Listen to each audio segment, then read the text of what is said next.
जय माता दी दोस्तों, कैसे हैं आप सभी लोग। स्वागत है दीपशिखाज लाइफ स्टाइल ब्लॉग में।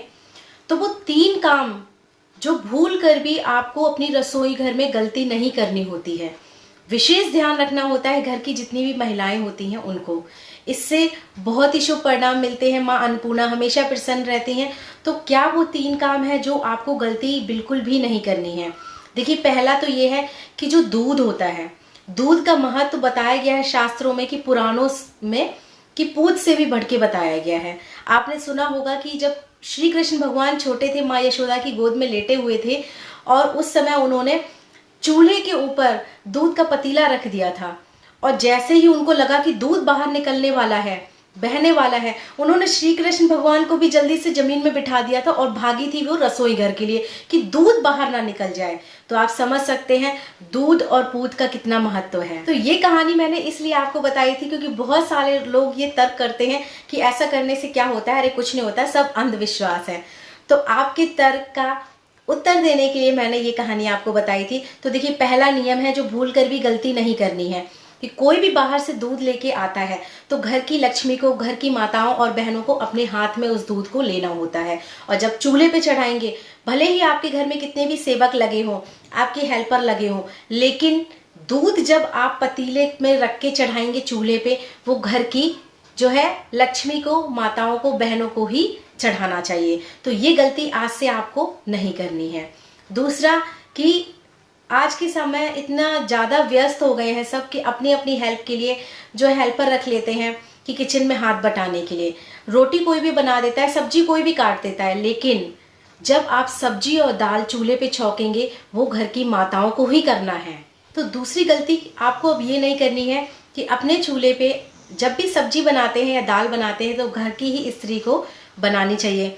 इससे देखिए, अन्नपूर्णा माता जो है ना, वो हमेशा प्रसन्न रहती हैं और अन्नपूर्णा माता अगर प्रसन्न रहती है तो घर में कभी भी अन्न और धन की कमी नहीं रहेगी। ये आप मान के चलिए, आपकी रसोई में हमेशा ही बरकत होगी। आप 2 का खाना बनाने बैठेंगे ना, अगर 4 लोग भी आ जाते हैं खाने के लिए, तो माँ अन्नपूर्णा की कृपा से आपकी रसोई में बरकत होगी और अन्न की कमी नहीं होगी। वो 4 लोग भी संतुष्टि से अपना पेट भर के ही खाना खा के आपके घर से विदा लेंगे। तो ये आपको नहीं करना है। तीसरी गलती क्या नहीं करनी है उसको बताने से पहले एक छोटी सी रिक्वेस्ट करना चाहूंगी। वीडियो की जानकारी और लोगों के साथ भी शेयर कीजिएगा। साथ ही साथ अगर अभी तक आपने मेरे चैनल को सब्सक्राइब नहीं किया है तो सब्सक्राइब कर लीजिए, इससे आपको कोई भी पैसा खर्च नहीं होगा। साथ ही साथ नोटिफिकेशन बेल को ऑन करके ऑल पे क्लिक कर लीजिए, सभी वीडियोस आपको टाइम पर मिलती रहेंगी देखने को। तीसरी गलती जो है ना, वो आजकल आम हो गई है, हर किसी के घर में हो गई है, क्योंकि इतनी ज्यादा फैसिलिटीज, इतनी ज्यादा सुविधाएं हो गई हैं कि हम लोगों ने अपने घर में जो है मटका लाना ही बंद कर दिया है, रखना ही बंद कर दिया है। फ्रिज हो गया है, ठंडा पानी निकालते हैं, बॉटल से पीते हैं, क्या जरूरत है मटका रखने की। लेकिन अब से अगर आपने मेरी ये वीडियो देखी हुई है तो ये गलती आपको नहीं करनी है। आप चाहे छोटा सा ही एक मटका लेके आइए, पर अपने रसोई घर में आपको वो मटका रखना है और वो मटका कभी भी आपको खाली नहीं रखना है, हमेशा अपना भरा हुआ मटका रखना है। देखिए, कहा जाता है कि जिस घर में भी जिस स्थान पे मटका रखा जाता है ना, वो स्थान पितरों का स्थान भी हो जाता है और जब पितृ खुश रहते हैं, उनका आशीर्वाद रहता है, तो बहुत सारे जो काम है हमारे बनते हुए चले जाते हैं उनके आशीर्वाद से। और शाम के समय उस मटके के सामने अगर घर की स्त्री एक छोटा सा दिया जला देती है तो माँ लक्ष्मी भी आपसे बहुत ही प्रसन्न होती हैं। तो अब से ये गलती नहीं करनी है किसी को भी।